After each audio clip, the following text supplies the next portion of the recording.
Okay, welcome to this last meeting of council for some of us, and also second last meeting for some of the others. I would like to acknowledge the traditional custodians of the land we're on here today, the Wiradjuri people, and pay my respects to their elders, both past, present and emerging. I inform all those in attendance at this meeting that the meeting is being webcast and that those in attendance should refrain from making any defamatory statements concerning any person, councillor or employee, and refrain from discussing those matters subject to closed council proceedings as indicated in clause 14.1 of the Code of Meeting Practice. Welcome councillors, welcome General Manager, welcome directors and welcome Public Gallery.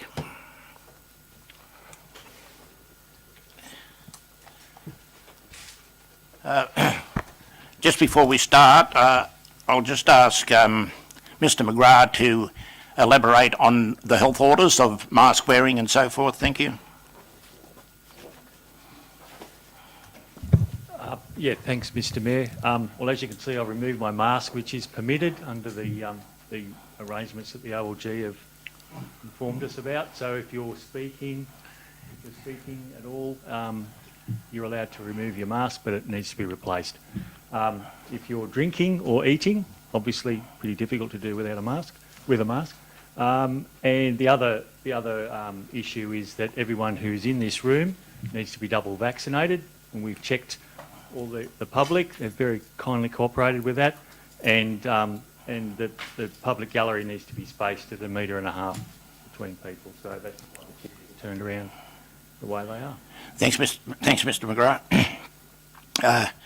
I noticed everybody's present, so there's no apologies. Declarations of interest? Nil. Confirmation of minutes? Happy to move. Happy to second. Yeah, I have one change or addition to the minutes. It's on page 19 of the minutes, and it relates, Mayor, to the urgent matter raised by myself, and it starts at the bottom of page 18 and finishes at the top of page 19. Mayor, I just want to add some words that talk. I'll start from the beginning.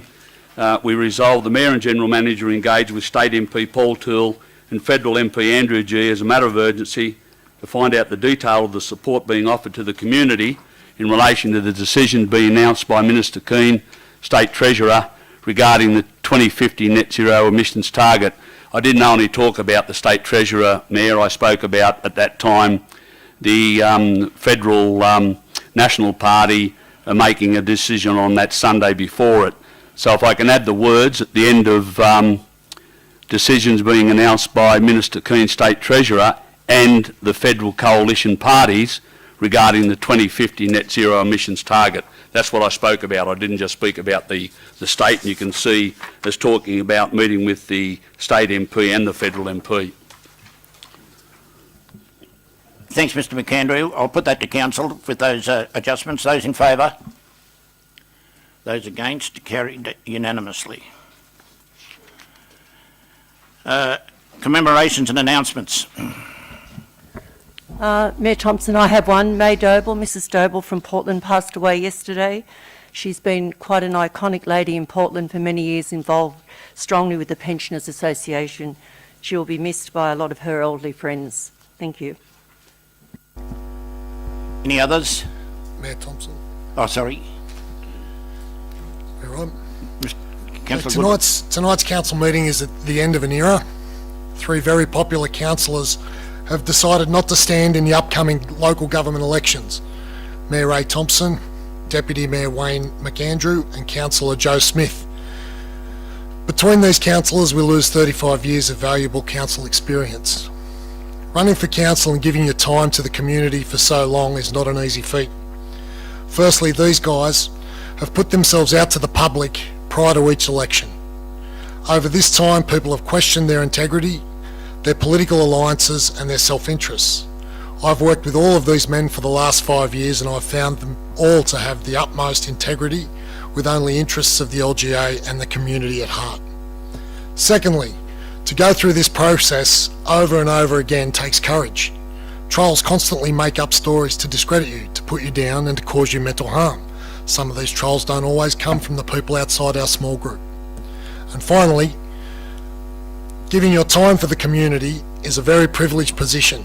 By doing this, something has to suffer, and in most cases it's the family of the councillors that suffer. They see all the positives and negatives that they go through with the role, and they are often left at home alone as they ride the emotional roller coaster through the easy and the tough decisions that their partners have to make. Anne, Rhonda and Deb, and extended families, you now get to spend some quality time with your husbands. That could be a good or a bad thing. Ray, I would like to thank you for your leadership during the last 3 years. You've also always kept me informed, remained impartial and upheld the integrity of the council. You have been a very fair, praising good behaviour and calling out bad behaviour. You have worked hand in glove with the General Manager and the administration for the best outcomes for our beautiful LGA, which is good for the community. You are respected by the community and by council staff. It is always pleasing to hear when staff and members of the community praise your leadership. Thank you for your service to the community. Thank you for being a wonderful friend and a wonderful mentor. To Wayne, I'd like to personally thank you for the numerous phone calls and in-depth discussions we've had and the leadership you have shown the community over your amazing 18 years of service. You have really seen it all. You've been through the prosperous years of mining and seen the town thriving, to slowly watching your beloved industry in the area dwindle away. You fought tooth and nail for your beliefs and wore your heart on your sleeve, often winning the support but sometimes losing it. You always took this in your stride. You have worked with many councillors over the years, and from our conversations you have worked with the best and the worst. You have always guided me through council processes and always offered to help me wherever I have needed it. There is so much more you have accomplished over this time for this community, but I don't have all night to mention them.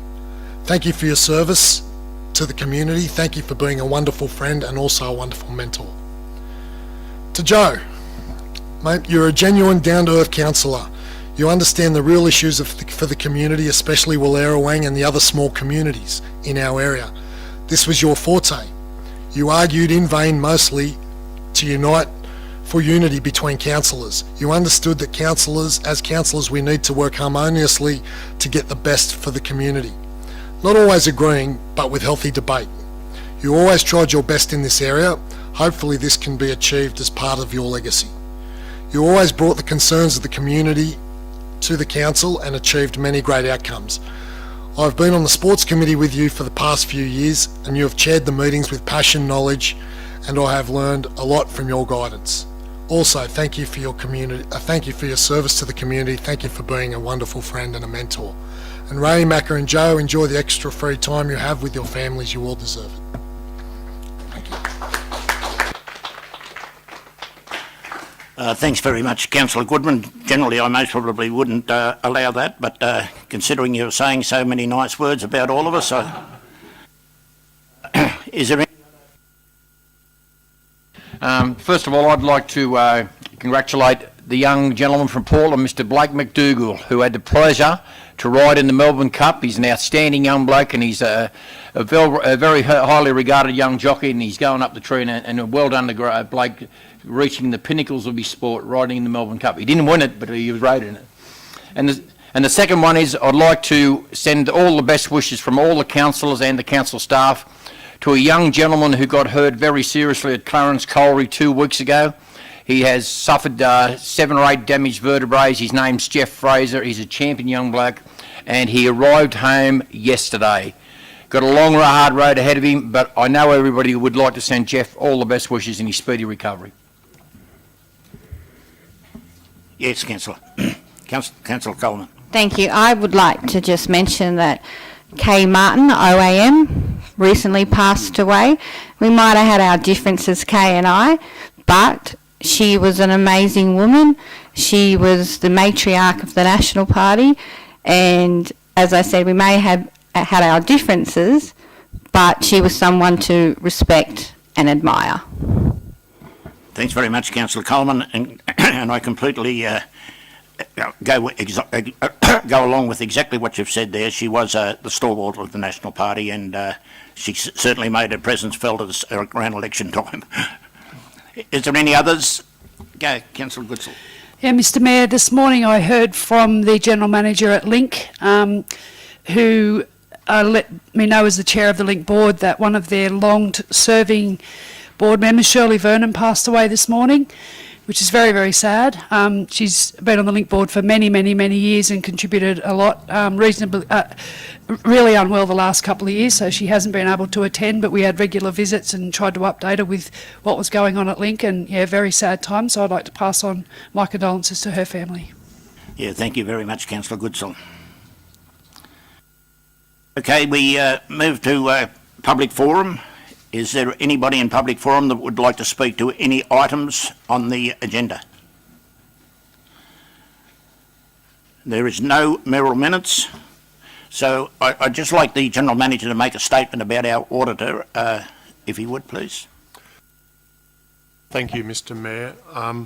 Yes, in relation to item 9.4.1, which is receipt and adoption of the financial statements for the year just past, there is a practice and requirement for the external auditor to present to council. I apologise, it seems there was a little bit of confusion. We thought we had him here, but he thought he was dialling in via WebEx. We found an accommodation. He's on the phone of Mr Gurney, and we'll just put him on the speaker now so that he can verbally run you through the key points he wanted to make to you in relation to the financial statements. And Mr Mayor, I'm probably encouraging that the council then deal with that. Yeah, Mayor, I'm happy to move that 9.4.1 Happy be to brought second. forward to be dealt with now. Thank you. Those in favour? Thank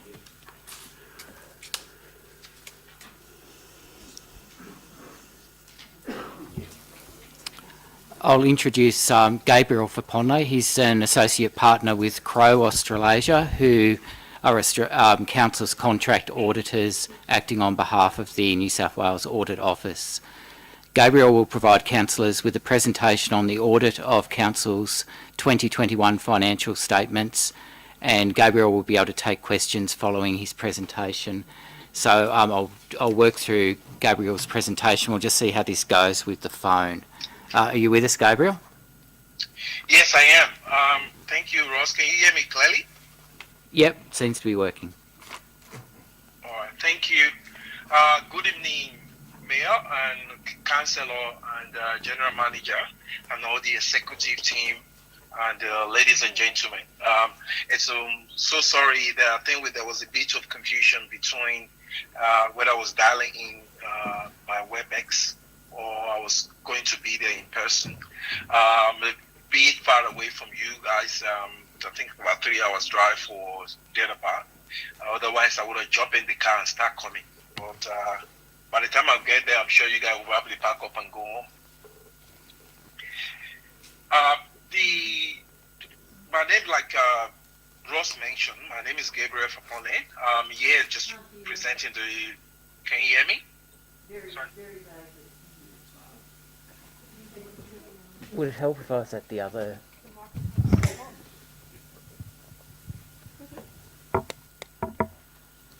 See how you go.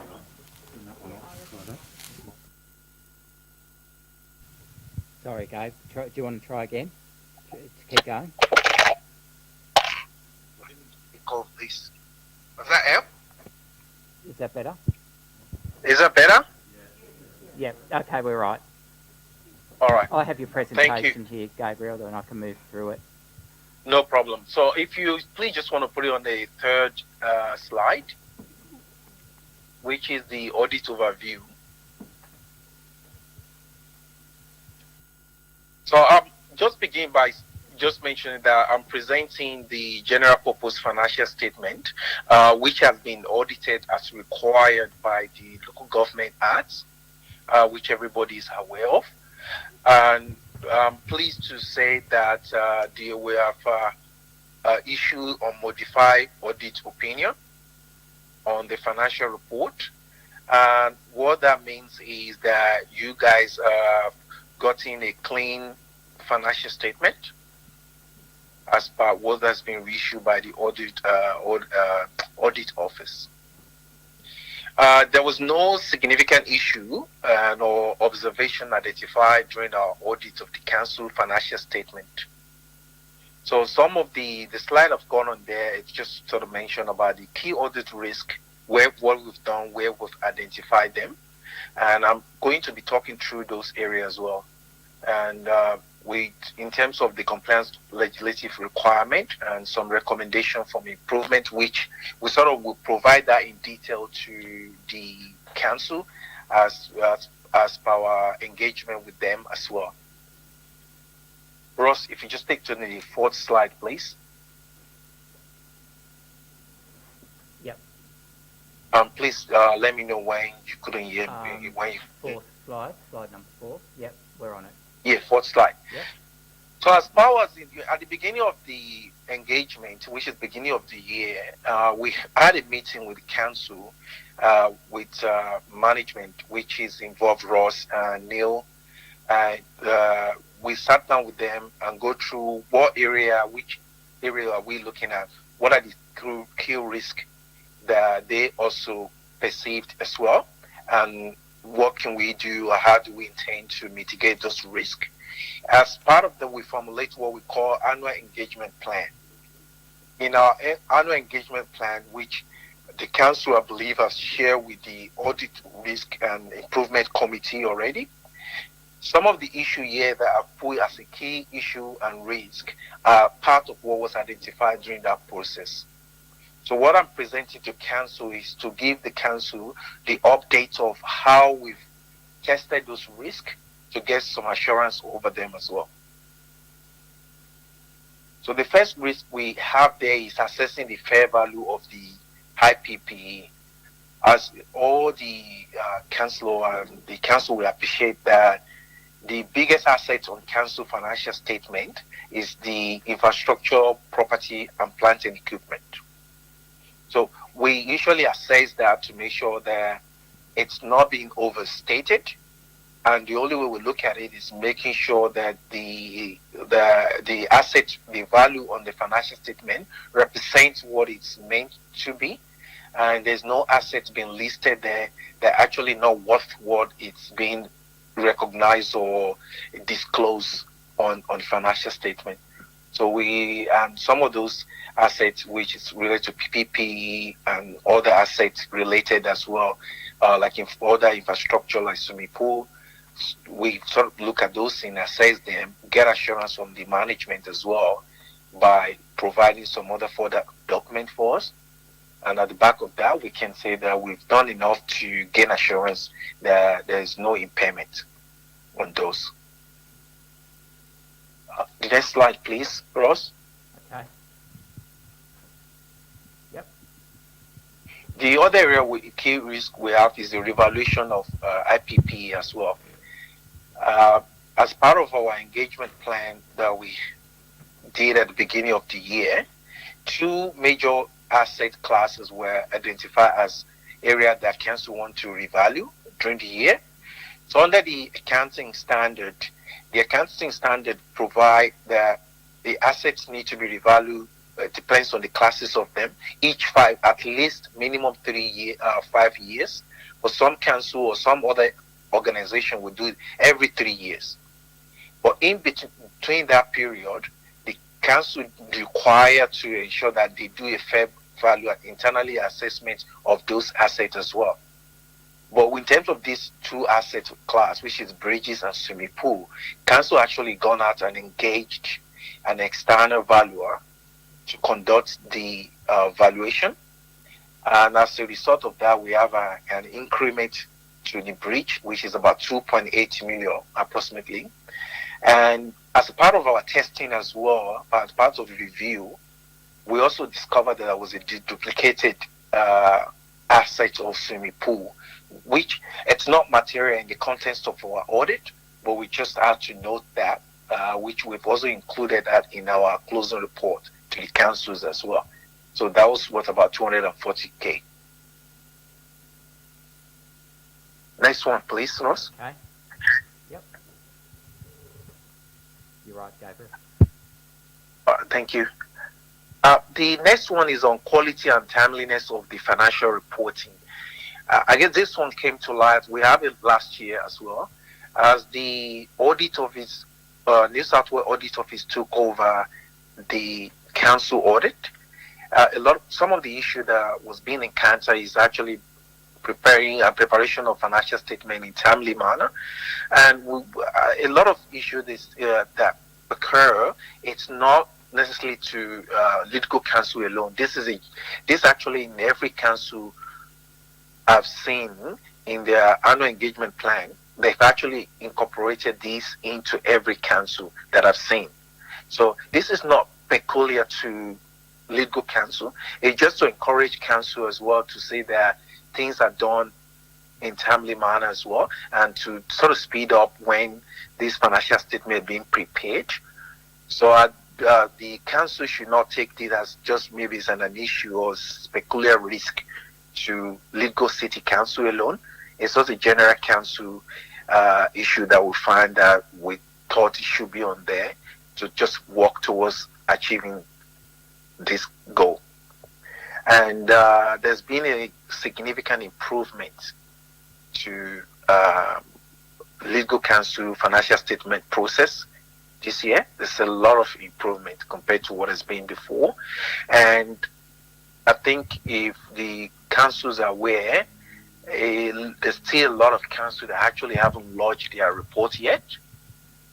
I think it was only a few numbers of council that were able to lodge the report as of 31st of October. I will probably say about 70% as of 31st of October hasn't lodged the report, even more than that. So the council has done really well in making sure that they've actually prepared not just a quality financial statement. It's been a very step of a good report so far this year. But we always say there's always a way for improvement, which I believe as the council working forward, we'll see that improvement in how the financial statement is being prepared as well. Next slide, please, Ross. Okay, we have it. All right. The information technology general control. This area we look at how council, what the tools council using to prepare the financial statement. The financial information that we rely on is based on we have some controls which we are using the technology to prepare that. So we look at that area to ensure that we get some form of control that those systems are working well, and they will be able to generate at least a very accurate report from them that we can rely on to do our testing as well. And we're really happy to see that a reasonable level of control exists. I mean, there's always a number of areas that need an improvement, which we flagged. We flagged that as well. And what's also pleasing as well is that some of the area we've raised in the past as an issue for IT area, it's pleasing to see that council actually took the step to address those areas, and which we don't even have to repeat them again. So I think it's very pleasing for the past few years that those areas now we can be rest assured that they're not an issue for us again. Next slide, Ross. Okay. Have it. That's rehabilitation provision. We have this, as council do have some of landfill site and also the AGA gasworks site. What we do each year is to get council to prepare a paper where they've done the calculation based on what is the future cash put aside to ensure that there's provision made, and assessing that calculation with relevant input to ensure that council actually having adequate provision recognized in their financial statement to cater for this work when it's required as well. And we are pleased that we've assessed that. We can see the provision made by council is adequate based on the numbers of the input that we've assessed. We're pleased with those things as well. And we also are pleased that council also disclosed it correctly in the financial statement as well. Next one, Ross. Okay. All good? All right, thank you. The impact of COVID-19 pandemic, we are aware how we are living now, and I think just said what the councillor or the mayor speaking earlier about the health issue and how we need to be aware of that in wearing a mask where we are. The world is going through the pandemic, and we are lucky enough to be out about with the level of what's happening in the whole wide world as well. We've assessed what the impact of the COVID-19 on council in terms of the rate, revenue, and other area of income to council as well. How this will impact on council going forward in terms of their operation. We've looked at those, and all assumption council has been included in the financial statement, whether those assumptions are reasonable or whether they are not reasonable enough. We've assessed those as part of the financial statement preparation as well, and we're comfortable with what the management have put forward, what is included in the financial statement as well. And in terms of going forward with council recognizing their income and other activities that are required to be done as well.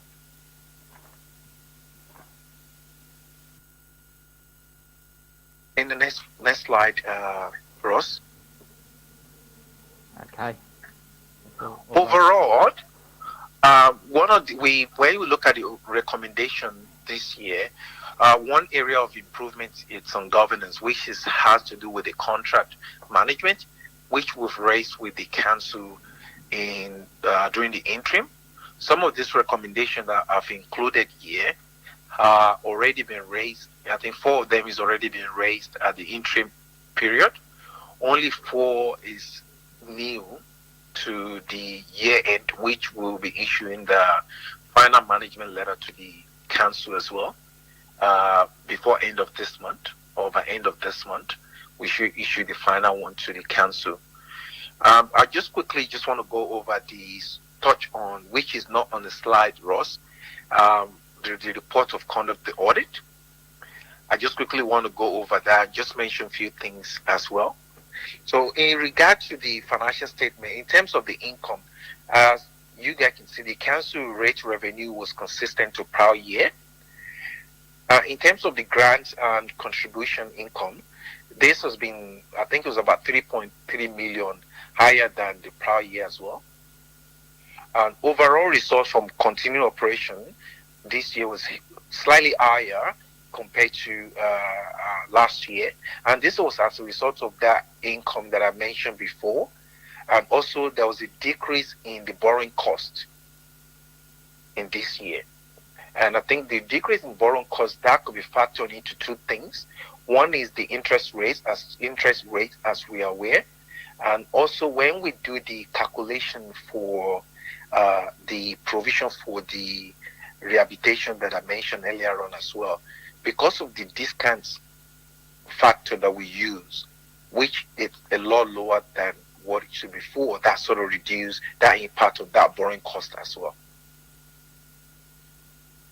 With regard to the financial statement or cash flow and financial position, it's pleasing to say that the cash reserve has increased to $29 million compared to, I think it was about 26 or 27 million last year. So that's a big improvement. And cash flow for operating activities were higher than prior year as well. And so too were the cash outflow from investing activities. But we have a slightly decrease in terms of the lower one in the financing activities as well.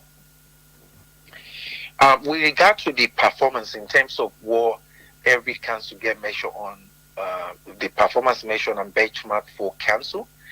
I think out of the 6 major benchmarks, council actually met 5 of them. The only one, which is the operating performance ratios, and I think council is, which is sort of measure how council be able to operate with the revenue, which excluding all those grants and contribution and fair value adjustment.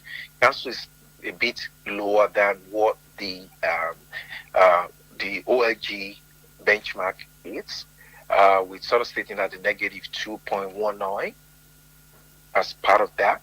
The rest of the benchmark where council actually exceeding those ones. Own source operating revenue ratios, council is 71%. The benchmark is 60%.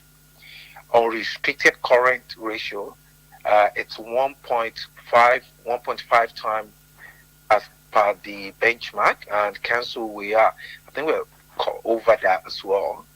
And the debt service cover ratios, we're achieving over 5 times, which is fantastic. And the rate and annual charges outstanding percentage, OLG said the benchmark has less than 10%. We're currently on 6%, which is good as well. And I think we just need to work on making sure that we can reduce it further and make it better. And we also understand what is happening in the world in terms of the COVID, how that impacts on the community as well. And so we are conscious of that as well. So council is doing well. And in terms of liquidity ratio, council improve on that one as well. We currently, I think, about 6 months.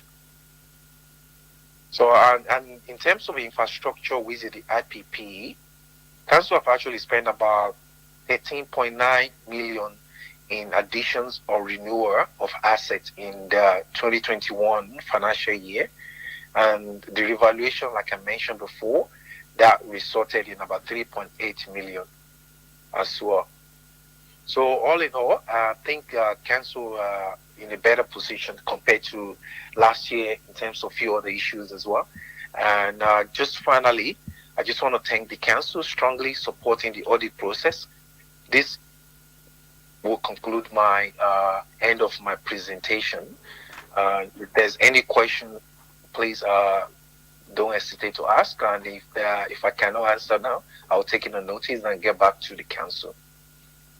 Any questions, councillors? Mayor, if I may, and Ross may be able to answer it anyway, the issue raised in the recommendations regarding governance, what was that about? Gabriel, could you please elaborate on the management letter item regarding governance? Yes, thank you. The management letter in regarding to the governance has to do with the contract register. So when we were doing our interim audit review, what we find was that the contract register, it's not.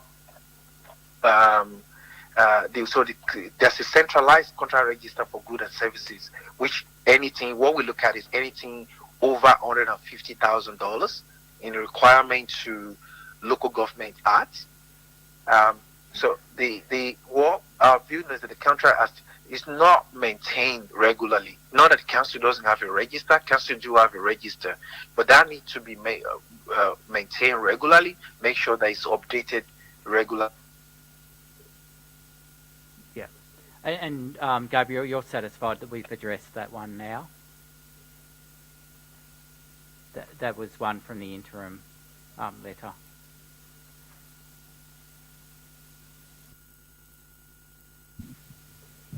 You still there, Gabriel?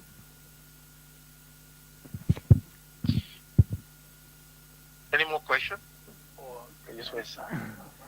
Sorry, just on the contract register, that one had been corrected.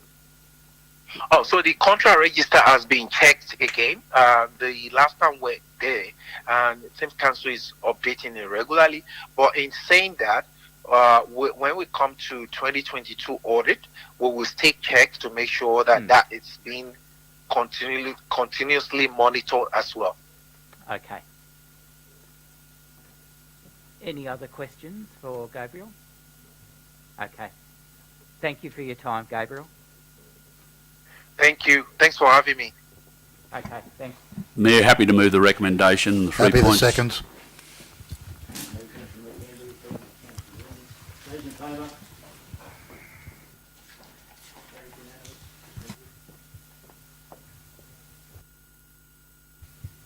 Okay, council, we move back to 9.1.1, quarterly 1 budget review.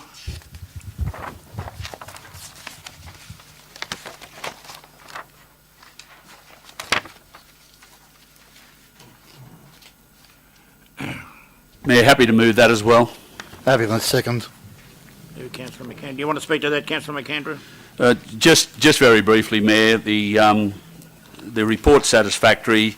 There's some issues in relation to revenue and expenditure, but it's explained in fair detail on page 5, decrease in capital grants and $493,000 addition to operating grants, mainly due to the addition of the 21-22 phase 2 grant income. And project total operating expenditure 30 June increased by 1.1 million. So it's all the major points are covered, and the answers are given in the body of the report. Councillor Ring? I have a question for you to the administration, if I may, Mayor Thompson. We got hit with a significant price increase on the Fish River scheme water supply that we're provided with. I think it was around 40%. The report talks about partly recouping that. I'm assuming that's not going to occur until a report's brought back to the next council. Mr Gunny? Through you, Mr Mayor, that is correct. We thank you. need to finish some modelling on that, and yeah. Yeah, thank We'll you, go to- Mr Gurney. I have no further questions. I just wanted to clarify that. Councillors, any comment? No. Right to reply, Councillor McAndrew? I shall put that, councillors. Those in favour? Carried unanimous. 92.1. Happy to move. Moved Councillor Ring, seconded Councillor Smith. Councillor Ring? Not a lot. I mean, this is a straightforward report. Any trenching or excavation is minimal, and it's under existing power lines. There's minimal impact on the environment. I think it's a good report. Councillor Smith? Councillors, any commentary? I shall put that then. Those in favour? Carried unanimous. Thank you. 92.12, Mr General Manager. Mr Mayor, the administration is suggesting this matter be deferred. Mr Muir might elaborate, but it's become apparent that the objectors weren't advised about this report tonight, which is entirely unacceptable. So we're suggesting the matter be deferred. In fact, I'm pulling the matter from the business paper. That would certainly also, I think, afford the opportunity, if the council's of a mind, it'll be the new council, to undertake a site inspection if they wish. I'm happy to move that, Mayor. Happy the second. That it be deferred, Mayor Thompson. Deferred or pulled? I'm not quite sure. I'm happy to Deferred. have it deferred. Or deferred, yeah. Mr Butler, is that right? Yeah, and it remains subject to the request from Councillor Leslie, yeah. for the matter to be reported to council for determination. Thank you. Councillor Leslie? Yes, thank you, Mr Mayor. I actually did ask for this matter to be brought to council as under the meeting procedures requirement, and I was going to move this very item that would be deferred. Seems to me there's a number of major precedents involved in this that, and I had discussions with Mr Muir via email about this, and he did advise me that it was appropriate to be dealt with in the caretaker period. I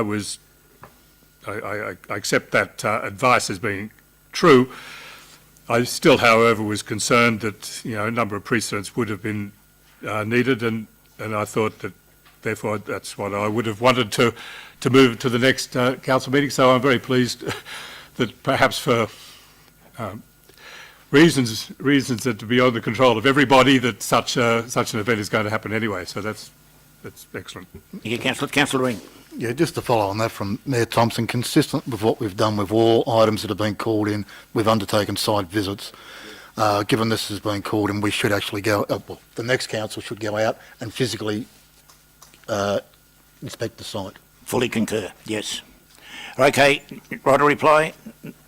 I think that it's quite reasonable to have it pulled in. We do need to do a site inspection. We do need to be consistent like we have been, so I think it's a great outcome. Okay, I shall put that, councillors. Those in favour? Carried unanimous. Thank you. Transfer of land to New South Wales Telco Authority. Happy to Oh, move. have I got, hang on, I've missed one, sorry. Proposed lease to COC Limited, State Mine Gully Road. I'll move that, councillor And Thompson. second. I just moved. Now, I don't know who got in for that seconder, but Councillor Goodsall, right. Councillor Statham. It's a very clear, very short, comprehensive report. There's no need for any more discussion. Mayor Thompson. Thank you. Councillor Goodsall. I agree with Councillor Statham. This all came to us at the last meeting. This is just putting it into motion. Thank you. Any commentary? So I've been a little bit busy with the election campaign over the last few weeks, and is there, so the extended lease is to the 10th of October 2023, that's what it is? Is that? Who owns that, Mr Muir? Mr Muir? Correct. Yes. Thank you. Well, just on that, Mayor, a question of clarification. My reading of that is that had to happen because under the legislation amendment, emergency measures as a result of the COVID-19 legislation. Mr Muir? I might just clarify, the lease is for a 5-year period.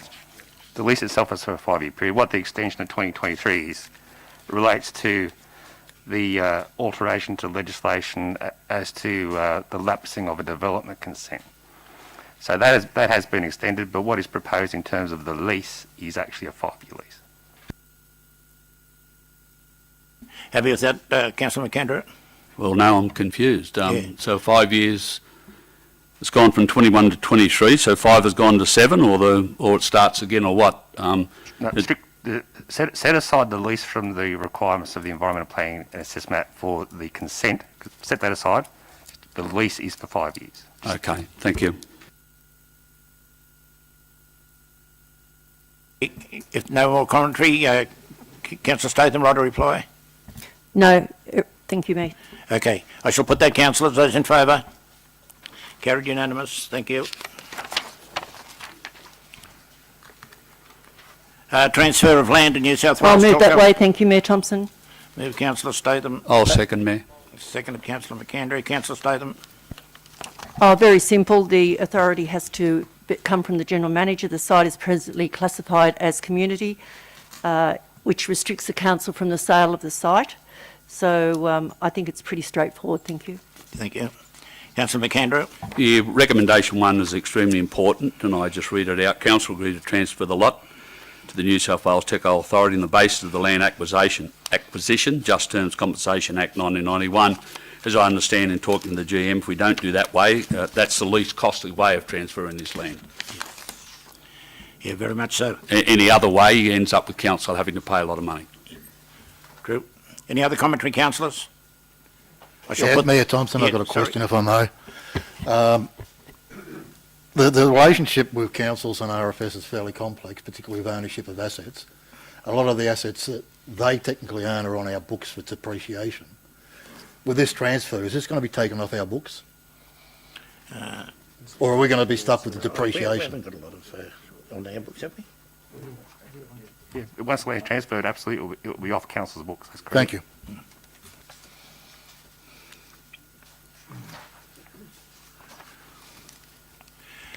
Okay, then I shall put that then, councillors. Those in favour? Carried unanimous. Thank you. Cullen Benbong Road. I'd like to move that, please. Happy to move. Councillor Coleman. Happy to second. Seconded Councillor Ring. Councillor Coleman. Thank you, Mayor Thompson. I think this is a great outcome for Canimba Valley. I'd like to thank the staff for going out of their way to put in for the funding application. Well done. Congratulations. You deserve, some recognition for that. Great outcome for Canimba Valley. Great report. Yeah, I just think it's great that we're looking after our regional areas. Thank you, Councillor Ring. It's got to go to the Office of Local Government. I think it's a good outcome for the community. I think it's a responsible report and recommendation. Having been down this area the last week, the work is definitely needed, and that's part of the flood damage that's occurred. So I think, it's a good outcome for the community. Thank you, Councillor Ring. Mayor, just a comment. Yes, Councillor McKendrick. Yeah, just a comment, Mayor, if I may. I certainly support it. I just want to clarify the recommendation in its entirety.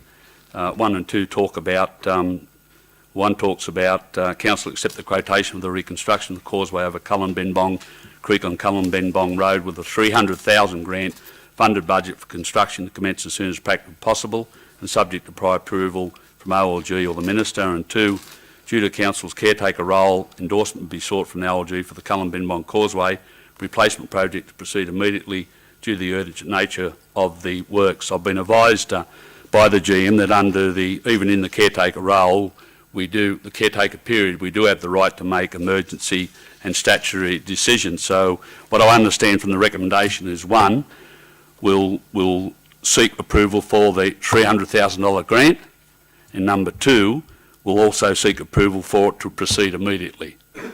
Have I got that right? Through you, Mr. Mayor, the first point of the recommendation is council accepting the quote from a local contractor. Okay. The second point is due to council's caretaker role, seeking endorsement from the OLG or the Minister. So point 1 is council accepting the quotation for $300,000 from a local contractor. Yep, and point 2 is the necessity to consult with the OLG. Mayor Thompson, may I speak, please? Yes, sir.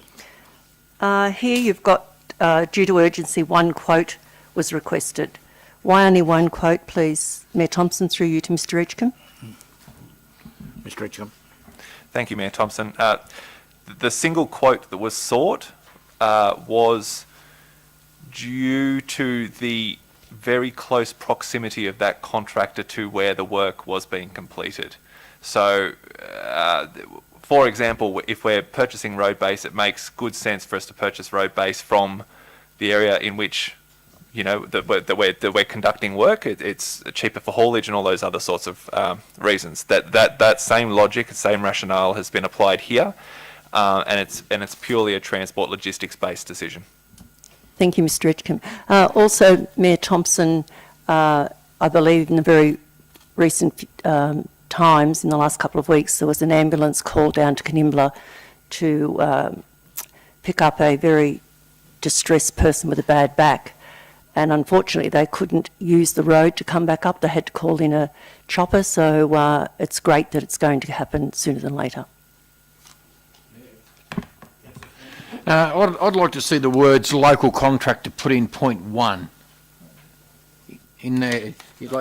I'd like to actually see it physically written in there where it says local. There was approached by a local contractor, put the quote in. Is there any dramas with that? There are no specific dramas with it, but the quote that has been submitted is the sole quote. Yeah, but can't we? It's still good for the residents to know that it's a local contractor. There's no issues with that. No. All right, thank you. I'm happy to accept that as the mover. Thank you. Yeah, I got no problem. I shall put that then, Councillor. Right, a reply. No, hang on. No. I just had a question, Mayor Thompson. So just to clarify, we've received the funding to complete this project fully. Is there going to be any additional cost to council? Mr Edgecombe. The full cost of the project, including a contingency project management and all of the other eligible costs associated with the project, have been formed into this $300,000. So there is very, very low risk of any over expenditure for this project. We're confident that it'll be completed on time, on budget. And the second question was My apologies. What was the second question? That we've actually received the funding. Oh, no, we haven't received the funding yet, but formal written approval has been provided to council. Thank you, Mr Ridge. Councillor Coleman. Thank you, Mayor Thompson. Look, I'm really pleased to see that the local contractor has been engaged in this matter. It goes hand in hand with the local procurement policy that we recently adopted. I'm hoping in the future that we'll see more of this. Thank you. I shall put councillors those in favour. Carried unanimous. 9.4.1's been dealt with. 9.4.2 investment report. Happy to move. Happy to second. Move councillor Ring, second councillor Statham. Councillor Ring, No, it's a straightforward report. Thank you, Mayor Thompson. councillor Statham. No, thank you. Any commentary, councillors? I shall put that then. Those in favour? Declare that carried unanimous. People and Services report. Annual report. Very good report. Very good report. I'm happy to move it. Happy I'll to second that. Move councillor Goodsall, second to councillor Ring. Councillor Goodsall. No, I've got nothing to say. Very good report. Well done. Councillor Ring. No, I think the staff put together a very good report. It's well done to the staff. Thank you. Any commentary, councillors? Councillor Leslie. Thank you, Mr Mayor. Yes, it's a number. I like the report. I note that on page 148, for example, that the solar panels, on the roof of this building, was mentioned, and it does pay for all the electricity running costs of this facility. It just shows that it took a long time. It was actually moved at the Environment Committee meeting in March or April of 2017, but it was great to get there. And when I raise it just simply because when I mentioned this at a meeting at the Lithgow Workmen's Club one time, that we were going to do that. That's when I got the letter from from the Springvale Lodge, demanding my resignation about it. So I just felt that it's been such a valuable asset to our community, and such a money saving project that it deserved a comment from me.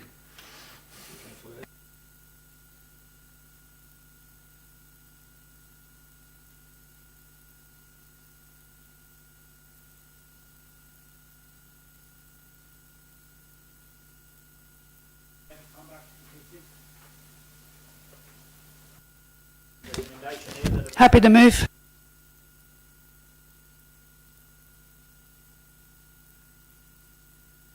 No, Mr Mayor, it's just something that I believe has to come before us. Yes, Mr Mayor. On the top of page 38, the cost of point K, $17,255. Can we have some details as to why that money was spent?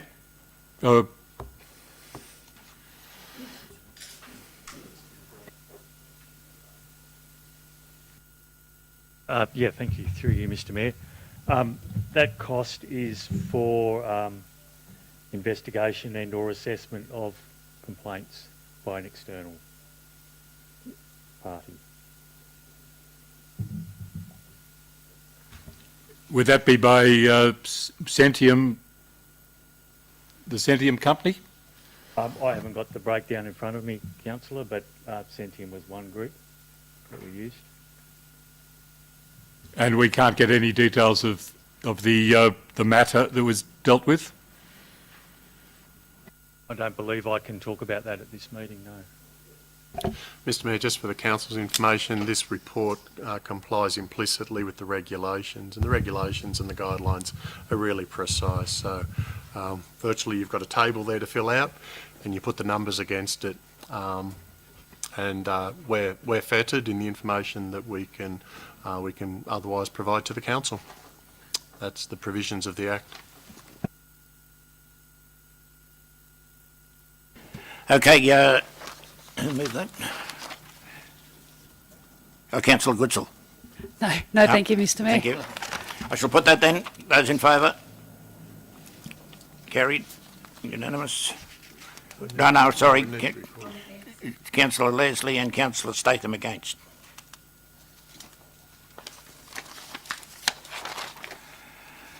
So we move to committee reports. Operations Committee meeting minutes 10.1. Happy to move. Happy to second. Move Councillor Ring, seconded Councillor Goodsall. Councillor Ring, No, Mayor Thompson, it's straightforward. Councillor Goodsall? No. Any commentary, councillors? Councillor Leslie? Thank you, Mayor Thompson. I note that in the order of business of the Operations Committee meeting, there are now two items that may have been there before, but I hadn't actually noticed them before. One is the standing item monthly project report, and then that's 6.3, and then the 6.4 councillor requests. This seems to me to give the members of the Operations Committee meeting a certain amount of power that is not available to other councillors. For example, you can at an Operations Committee meeting you can ask for various requests, and it was one of the items that came up in the monthly project report was a mention of the pathway at Farmers Creek, the Farmers Creek pathway. Well, I've had representations from a member of the public who uses it quite a lot, and has asked me if there could be just some benches put along the pathway. You know, he likes to. He's an old man, older than me, and would like to sort of be able to, walk and then stop. Now, it seems I would have liked to have known about this, and I accept it. Maybe it's my fault that I hadn't noticed this before, and I hadn't therefore attended a meeting of the Operations Committee meeting to do this. So I'm asking if, basically I'm drawing it to the attention of other councillors, and and for anyone who's listening who may be, someone have to be elected to the new council, that there's such an opportunity to put in requests, and presumably 6.4 is exactly the same thing, that councillors can put in a request, to the Operations Committee meeting and then have it bypass the normal processes of council. So I just... Point of order, Mayor Thompson. It doesn't bypass council, and it's there in black and white, councillor. That okay, well, no, I'll rephrase that. It gives those councillors who are members of the Operations Committee meeting and go the opportunity to put on the minutes, which is then put to the council, and therefore becomes a council recommendation. I'm not saying it's in any way illegal, because that's clearly not the case.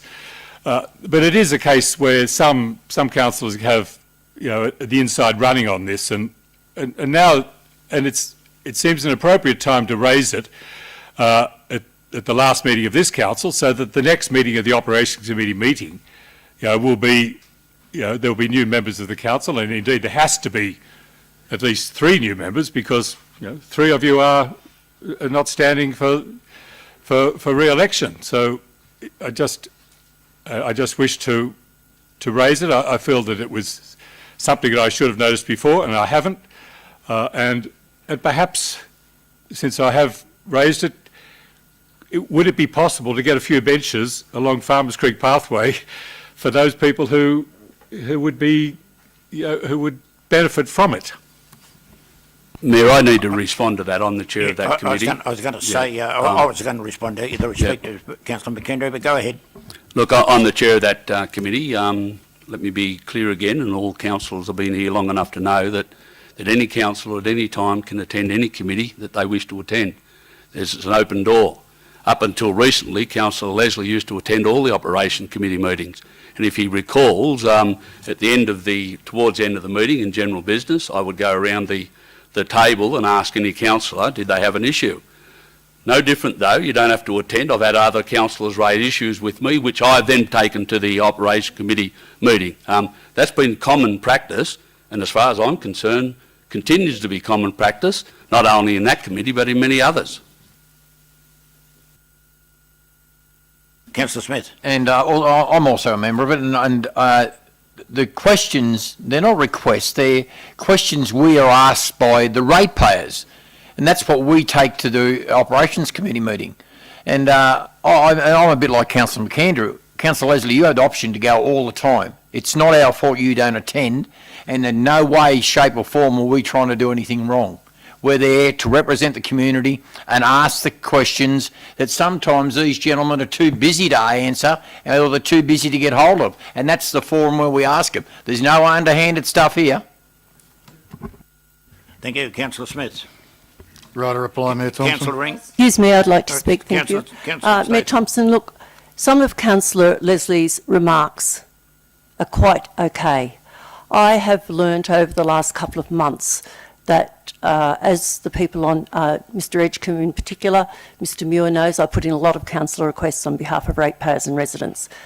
It has come to my attention by sheer coincidence that in fact there has been several, well at least a few that I know, that I've done the hard yards and then they take the accolades.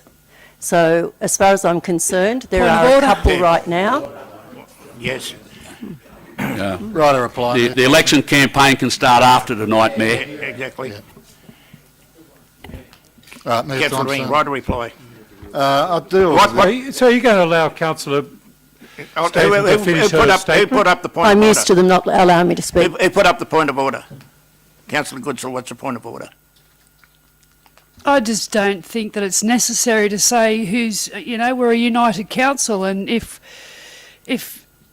someone puts something up and it's just not relevant to the point in front of us. Yeah, at all. I certainly uphold that as well, Councillor Statham, not making remarks about other councillors. If you want to rephrase it and speak again, I'll accept it.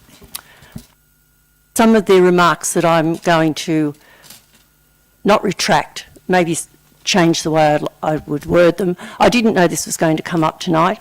It's been something that I've been going to address with Mr Edgecombe. I know for a fact, okay, so I won't go into what it is, but there is a certain councillor that has taken some of those requests and then contacted those people, and on the Mayor, basis... this is point of order again. This is inappropriate. This Right, he said, no worries, she what's said, the- they said. There's too much of this occurring in this council. It's bullshit. Once again, I apologise for that. Once again, I uphold the point of order. Councillor Statham, do you want to keep speaking? No, thank you. Thank you. Right, a reply, Mayor Thompson. Councillor Ring, yes. Yes, Mayor Thompson. In response to the standing... Mayor, once again, can Councillor Statham put her comments to council, not to the public forum, please? I didn't hear them, Councillor McAndrew, so I can't comment on that, but Councillor Statham, if you're speaking to the public gallery, please cease. Well, Councillor then Ring. maybe the public gallery need to stop making remarks behind me, thank you. Jeez, Councillor our time Ring. comes around. Councillor Ring, Councillor McAndrew, good quorum, please. Councillor I'm Ring. ageing waiting for this. It's, what can I say? Look, in relation to the standing item monthly project update report, I pushed hard to get this into the Operations Committee. Not only is it the work that Mr Edgecombe and Mr Trapp do, it's every capital works project undertaken by this council is now reported to the Operations Committee. It's something that was long overdue. And in terms of councillor requests, I put requests in and discussion points on project management and other issues. It is not the place of councillors to dictate or vote in the Operations Committee meeting on operational matters. Any items that are raised with councillors are referred to the administration. The administration make the decision. That's it. The item for council request, my understanding, the way I saw it, the way it came up in the minutes, was that rather than general business and councillors were sending information in for general business, these items were put into councillor requests. You can raise any item you want, but at the end of the day, there's only so many dollars in the bucket. The administration have to make the decision, not the councillors, unless it is brought to a council meeting. So I find it quite offensive. Any councillor can go, it's no different to the TAL committee. I've referred matters from members of the public to the TAL committee. I've attended one sports committee. But it's no different, as Councillor McAndrew said before. It is standard practice. We can only refer items on, and quite frankly, concerns from the public should only come to councillors once they've had no response from the council or they're not happy with the response from council. We should be always encouraging the public to go to council administration first rather than us. If they're not happy with the response they get, then it's incumbent upon councillors to raise it on their behalf and to at least get an answer. May not be an answer the public like, but at least to get them an answer. Thank you. Thank you, And Councillor. now all councillors know they can do it. I shall put that, councillors. Those in favour? Those against? Councillor Statham against. All the rest for.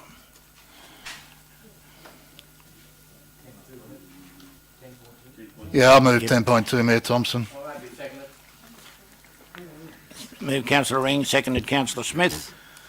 Look, it's a very good report, Mayor Thompson. I've been on this committee now for 3 years. I think it's 3 years.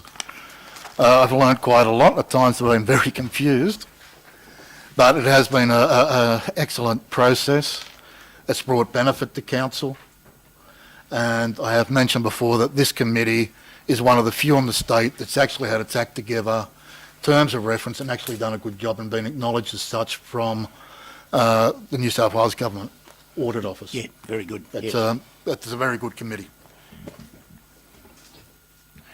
Who seconded that? Councillor Smith. Thank you. Any commentary, councillors? I shall put that then. Those in favour? Declare that carried. 10.3, Operations Committee, the 3rd of November. Happy to move. Councillor McAndrew. Yeah, look, I'm not going to comment there, it's there. Just to say, thankfully, and it'll occur before I leave, the Cullenbullen STP update public meeting, I understand, will occur on the 30th. So I'm looking forward to that. It's long overdue, and I thank staff for their work in pulling that all together, certainly during this COVID stuff. Thank you. Councillor Smith? No. Any commentary? Councillor Goodsall? Yeah, I've just got one nice thing to say about this. Finally, after much work by Mr Edgecombe and his team, the asset management system is up and running, finally complete with all our assets in it and scaled on a degree of 1 to 5 in many areas, and many roads have a lot of information of how they're prioritised in our work schedule. So I just wanted to say thank you. It's finally up and running. It's good to see. Yeah, Mayor Thompson, if I could, I'd like to follow on from what Councillor Goodsall said. The asset management system will allow for consistent and clear decisions to be made, which will be transparent for the community, and it won't be a case of someone wrote in or complained to a councillor. Decisions will be made based on needs, and those criteria then can be made publicly available to the community. So we'll be putting out funding to those areas that are critical. Thank you. Canberra, right to reply? No. I shall put that then, councillors. Carried unanimous. TAL committee meeting minutes. Yeah, happy to move. Moved to Councillor Goodwin. Happy to second. Seconded Councillor Ring, was it? Joe Smith, sorry.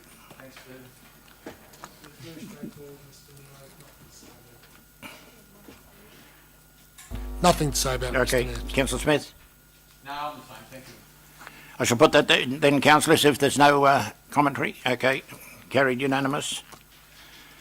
Okay, councillors, before we move into business of great urgency, there's 3 councillors here leaving. I'm quite happy for them to have a farewell speech, but I will ask for the indulgence of council.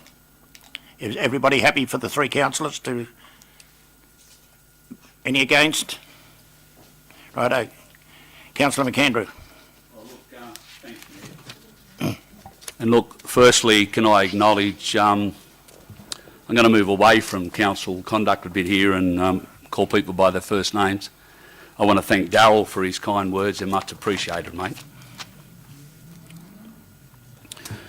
Ray, to you as well. I've worked with you on council for 13 years. We didn't always agree, but we certainly made some great decisions during that period of time. And one thing I know about Ray Thompson, he'll always make decisions in the best interests of this local government area.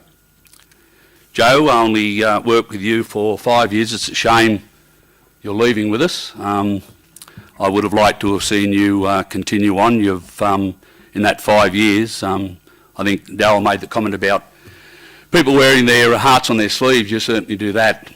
And in that 5 years, your support certainly of Wallerawang and Portland didn't go unnoticed, mate. So thank you for that.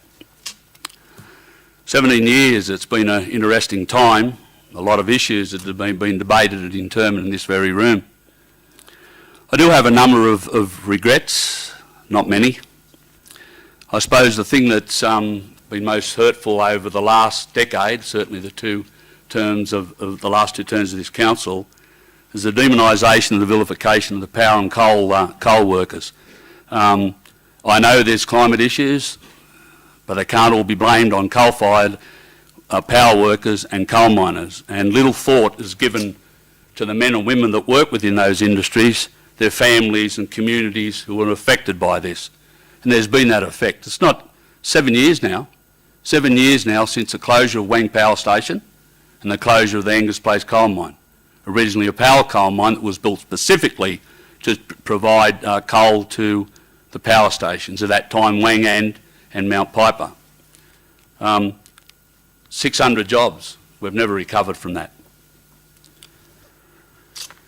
And in saying that though, we are one of those communities in New South Wales. I talk specifically. The other 2 are coal mining communities and power generation communities, mainly in the Hunter, the 2 other areas of the Hunter coalfields, the Illawarra and the Western coalfields. But I feel that when initiatives are put forward by both state and federal governments, goes to the Hunter, goes to the Illawarra, we never seem to get it mentioned. I'm saddened, disappointed and angry with the lack of support that we've received from the state and federal governments during this time, certainly over the last decade, where we're seeing our two most important industries decline, but been no real genuine job support to try and help us get out of that. I hope that will change, and I will put to those councillors that are successful in December not to lose sight of continuing to fight for decent, good, genuine, long-term, permanent jobs to replace those that we've lost. The only one other, probably the worst decision I made in my time in council, and that wasn't this council, it was the one before, was to do away with contracting out our cleaning. I would implore again on those councillors that are successful in December, don't ever let council ever contract out your core activities. I think we all learned a hard lesson on that. There's a need for contractors for certain jobs, intermittent, one-off type jobs, but your core activities of council should be protected. And don't forget, they're our staff that do it, our employees, our staff that work on those jobs.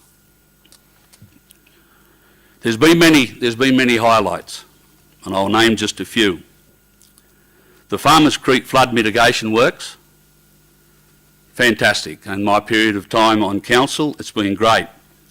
The Mayor Ray would remember in the late 70s when Sanford Avenue and Colebrook Street more specifically used to flood, where we used the old front-end loader out of the Hermitage Colliery Wash, which was nearby, to ferry people and their belongings out of flooded homes. We don't have that anymore. It's been that work that's been done on that's been fantastic. The Lithgow Aquatic Centre, another great thing that we've achieved, and I take my hat off to the Mayor. He wasn't Mayor then, but he certainly was the driving force, Ray Thompson, behind us getting that Lithgow Aquatic Centre. And it was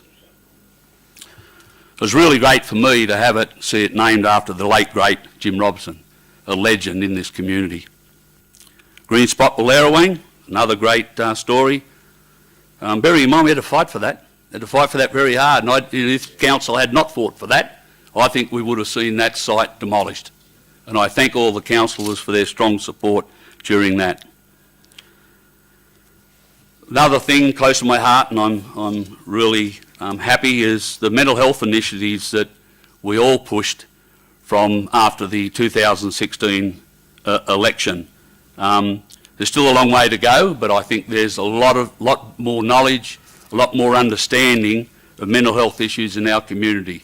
And Headspace is here, and there's been a lot of other smaller organisations working closely together with the community in dealing with this terrible affliction that we have in our community these days.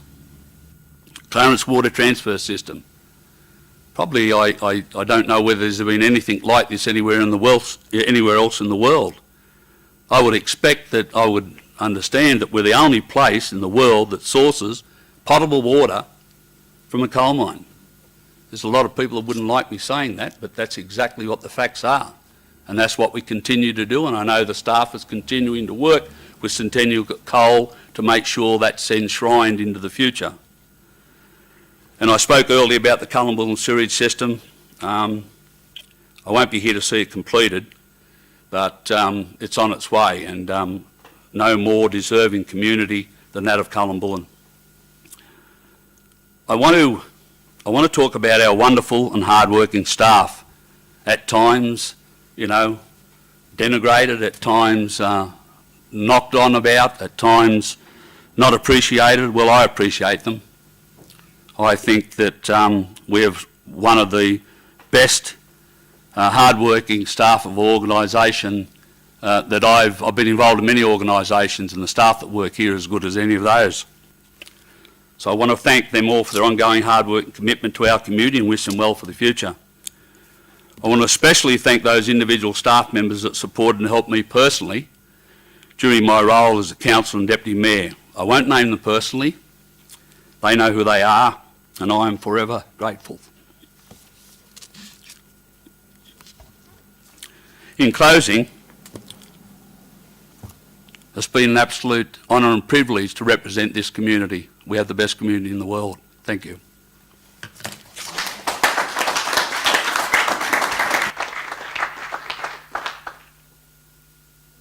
Councillor Smith. First of all, I'd like to say, well said, Mac. Great speech, buddy. The things that have pleased me in my time as a councillor, don't get me wrong, we're a pretty fiery bunch of councillors. We've had our disagreements, but we've had some good outcomes too. I hope, and I was the bloke that stood up and said that we need to work and be harmonious because people think we're a bunch of village idiots. Well, hopefully now that bit of that might be gone, but who knows. The things that have pleased me in my time in council, I was so pleased, and I really want to, thank this bloke, to work with this young gentleman over here, Mr. Jonathan Edgkin, in regards to the cleaning contract. It's been a pleasure, Jonathan. I really thank you for the work you've put into establishing that again, mate. It's great that it's come back to our community. Core functions, I'm like Mac, I'm all about core functions. The landfill contract, I'm glad, Andrew, I thank you with the work you've done on that, mate, getting it back, and council staff are doing the job. It's all, hey, we're one of the biggest employers in the district, and I'm proud to say that.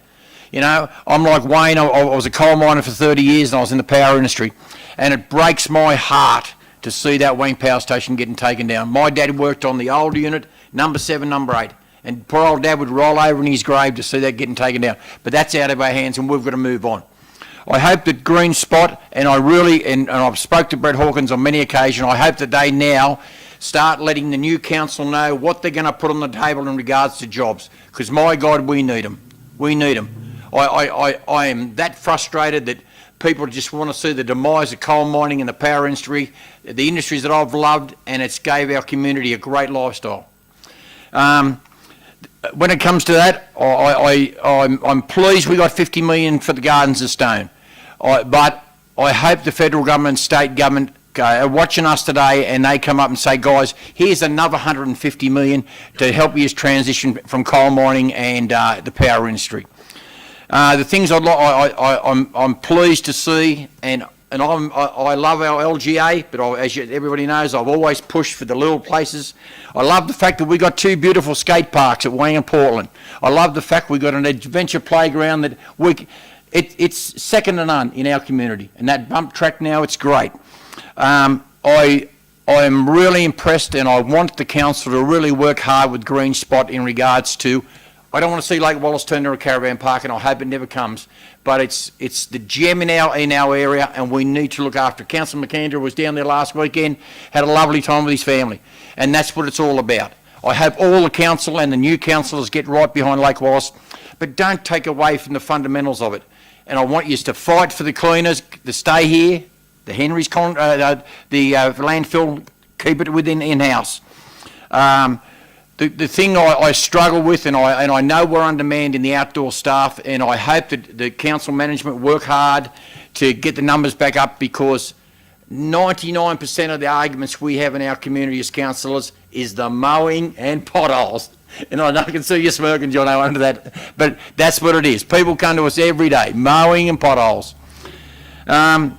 There's three lovely ladies I'd like to thank, and they've been outstanding to work with. That's Trinity, Negrita and Caitlin.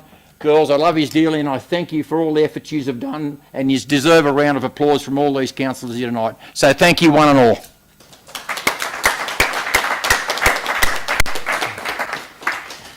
Well, councillors, you haven't left me very much to say. Firstly, let me thank all the councillors sitting around this table. I think over the last 5 years that the contribution made by each and every one of us has helped our community to no ends. To the General Manager, who's only been with us a couple of years, thank you very much for your support. It's been absolutely a great journey. To the directors, we've got a young lot of directors, very mobile young directors, and I think that we're leaving the council in very, very good stead with the General Manager and the directors that we have got. When I first became Deputy Mayor and so forth, I had Rhiannon, Caitlin and Gerda that were the PAs, but Trinity and Negrita have been absolutely wonderful as far as a personal assistant to myself and the General Manager. Thank you from the bottom of my heart. Councillor McAndrew, one of the best debaters I've seen in council, and I've been here and seen a few. Been absolutely instrumental in a lot of things that have happened in this community.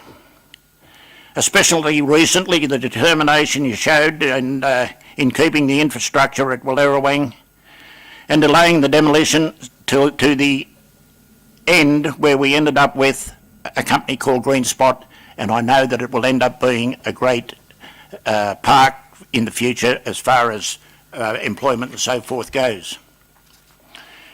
We've accomplished a lot in the 13 years I've been on council with Councillor McAndrew. I know my wife was on for 8 years or so before that with him, but in saying that, it's been a real wonderful journey, Wayne. You've been a great councillor. I've never seen anybody read their paper more thorough, even when you was the deputy chair of the Australian Coal Authority, whatever it was.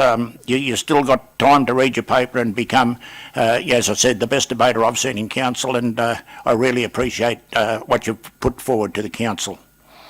Councillor Smith, very, very passionate. That word will continuously live with you, Joe.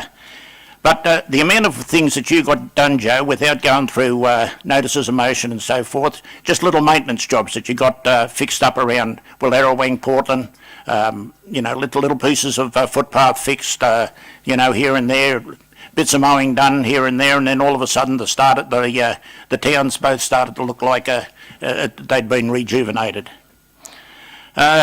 Some of the things that Councillor McAndrew and Councillor Smith brought up, the Clarence water system, Farmers Creek flood mitigation, the skate park, the indoor pool, Endeavour Park, shared pathway, the hockey fields. We've got hockey fields now that are championship hockey fields that we can bring interstate, state championships, Australian championships we'd be able to foster in Lithgow now.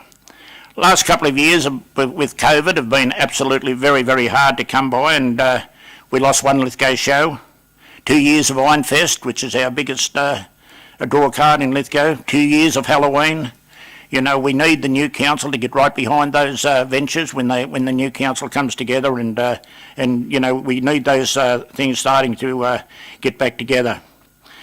Replacing well-paying jobs, like Councillor McAndrew said.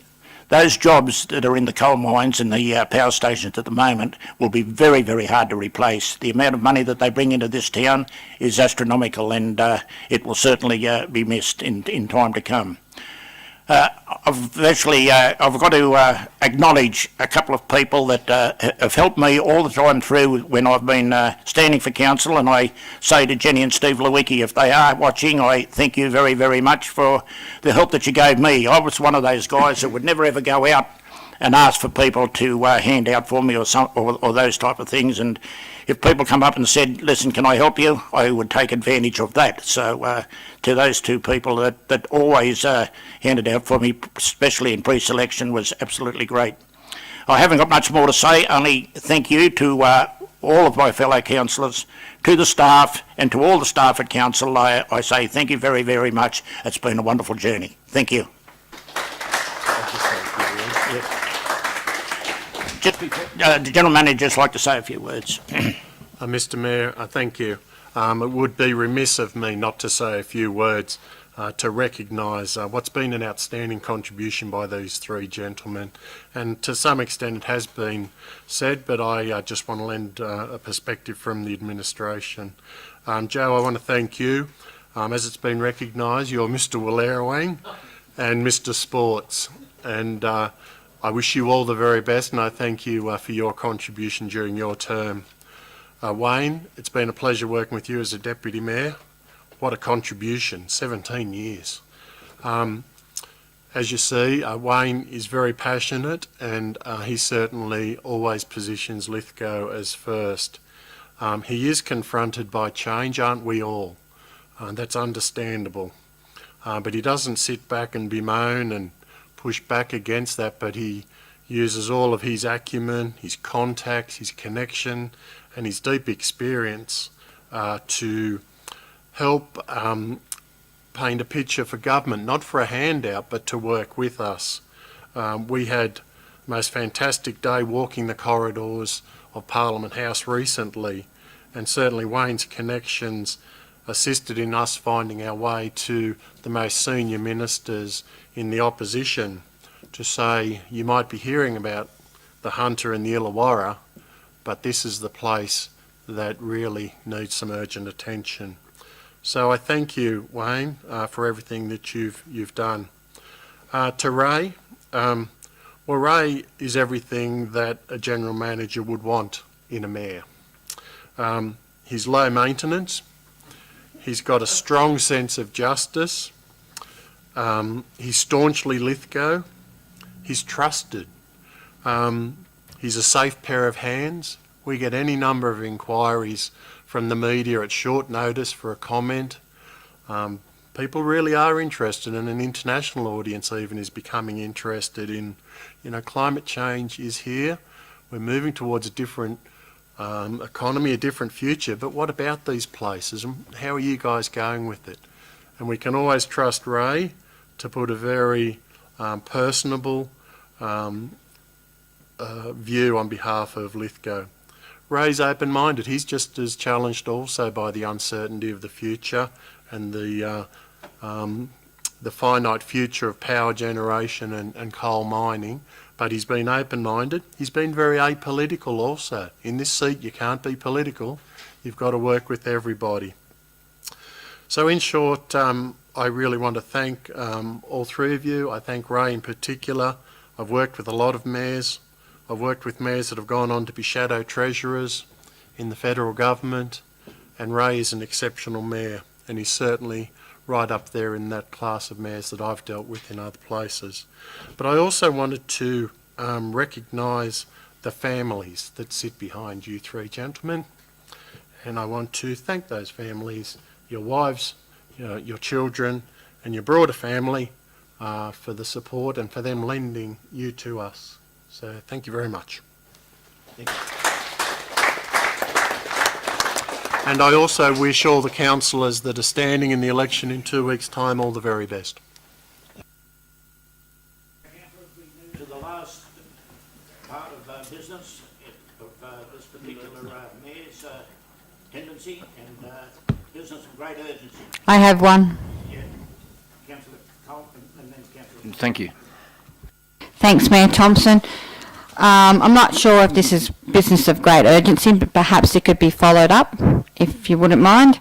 It was brought to my attention by an Aboriginal elder that former lane, which was Crown land adjacent to 261 Hartley Vale Road, which was sold by Crown Lands, there's grinding stones in that area, Aboriginal grinding stones, and my understanding, even though it's privately owned, and perhaps we can reach out to them, 150 trees are to be removed, and that's their business, but the Aboriginal elder that I spoke to is concerned about the grinding stones in that area that could possibly be damaged. I'm happy to give the details to the General Manager after this, if that's okay. Look, I think that Mr McGrath would be the person to follow that So up. if I could get an audience with Mr McGrath McGrath. after this meeting. Mr McGrath, you take that on board there? Thank you. Great. We need to protect this. This is very important to the Aboriginal community. Thank you. Smith. I have two, Mayor. I don't know if you're doing the first one, but I'll have to ask Councillor McAndrew to leave the room. His wife's on the Quota Club, and if that's all right, Mayor. Yep. My first one is, I'd like to see if the council, I know it's been a hard year with COVID, but the Quota ladies do a magnificent job in our local area, and they're going to be out of pocket something in the vicinity of $561. I was just wondering if the management, particularly the General Manager or Mr Muir, maybe together, could meet with the management of the Quota Club and come to some way of maybe waiving that fees. Now, when I say this, everything they do, these lovely ladies, all the profits go out to our local charities. And for $561, it mightn't sound a lot, but sometimes you can't find that sort of money. So, What's the money for? There must be council rent or the hiring of the hall down the wreck. It is, because they can't go up here because there's not adequate parking, so they're going to the wreck. So, if the council senior management could come to some agreement with the Quota ladies, that would be great.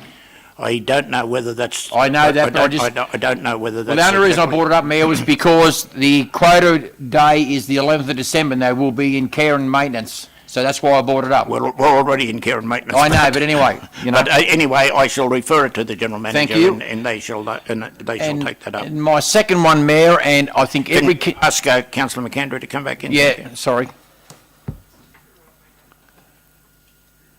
My second item is, and this is of I think, extreme importance to our community. I drive in from Wallerawang every day, and I go down to my son's place at Hartley, and the roads coming into our town on both ways are a danger. The length of the grass on our roads. We have residents at Marangaroo, thank God, and they do a marvellous job. They've got to mow the grass so they can see when they're coming from Wallerawang to turn into Marangaroo Estate, so they don't get cleaned up by cars coming up the Golf Club Hill.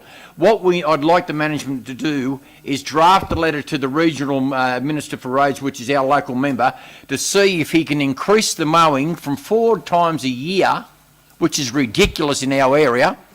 We need it at least 8 times, maybe every second week, because they're happy to throw $50 million up the Gardens of Stone, which is great, but we can't get our roads, the grass mowed for the safety of our residents in our local community.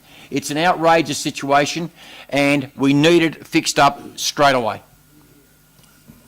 Thank you, Councillor Smith. We shall get Mr Edgecombe to get in contact with the Department of Roads or RMS. Councillor McAndrew. Yeah, Mayor, after all the positive comments, it pains me to raise issue, but I must. And you, of course, and the GM are aware of it. The issue I raise is not for me and this current council, but for the new council. And I raise the concern of the protocol, or really the lack of protocol, issues between the local state member, Paul Toole, and this council. Now, I've been aware of protocol issues in the past, and it comes down to notifications by by the local member, giving council time to attend functions. I'm aware of issues in the past, but I'm going to specifically speak about two recent ones. And that was the announcement for the Gardens of Stone announcement. That was 9 o'clock the Saturday morning. Council only received that invitation very late on that Friday evening. In fact, Mayor, you couldn't attend because you were with family in Sydney. By the time I received it, after you and the GM had received it, was late in the evening of Friday. We made it, we turned up, it was an important matter. The only other thing, though, is that equally I'm told on that same day the local member left that function there and went to announce a grant to the Kramer Park grandstand. Now, he didn't speak to the GM or myself about that. I would have gladly gone. In fact, I would have tried to have notified other councillors to turn up as well, because I'm aware of a number of councillors sitting in this room that push very hard for that Kramer Park grandstand. I understand it's a grant of something like $363,000. Now, I haven't got a problem when the local state member goes and opens something that some group had asked for and put a submission in, but Kramer Park grandstand, it was our submission, it's our grandstand, and we should have been notified.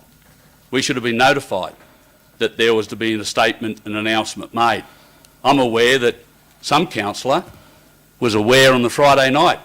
I certainly wasn't. I found out later when I started getting the phone calls. Were you aware, Wayne, that there was an event at Portland after the Gardens of Stone announcement? No, I was not aware. I was not aware. Yet I was with that state member that morning at the Gardens of Stone announcement. I don't know what we can do, Mayor. I'm out of council, but I'm raising on behalf of those councillors going forward. It's got to be fixed, and it's not our fault. The fixing's got to come from the local state member. Thank you, Councillor McAndrew. Look, I've got to follow up on that myself. I've had several phone calls from councillors, and rightfully so, asking the question why a certain councillor got an invitation to go to the announcement of the Gardens of Stone, and no other councillors who have been very big supporters of the local member never got an invitation whatsoever. Now, I don't know what's going on or what the affiliation is, but... Just supporters of the local member. Beg your pardon? I don't think you just have to be supporters of the local member. All councillors. Well, no, okay, no, I understand that, but I know some of these councillors are supportive. And I've got to say that I think that it's very rude of the local member, and I hope that he's sitting there watching me, because he's going to get a letter from me asking why one councillor is singled out and no other councillor's got an invitation. Now, so I will be sending a letter with the last few days I've got in this chair off to the local member to tell him of my disgust of exactly what happened with the rest of the council.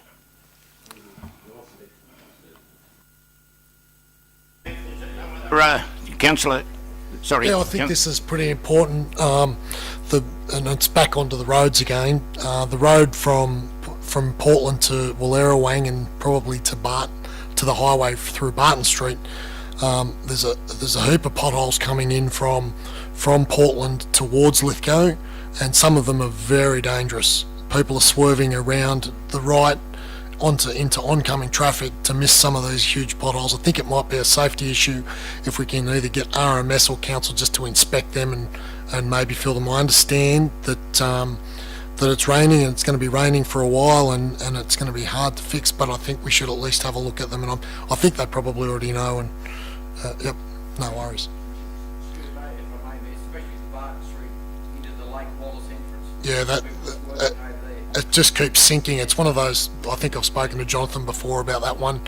That one just keeps sinking and sinking, but... See, I see Mr Edcon nodding his head, so he must be aware of it, and I'm sure that council staff will be onto that as quickly as possible. Mr Edcon. I'll put out a memo to council. Righto. Okay, councillors, any other general business, business of great urgency? Okay, I shall declare the meeting closed. Thank you very much for your attendance. Thank you. Thank you to the public gallery.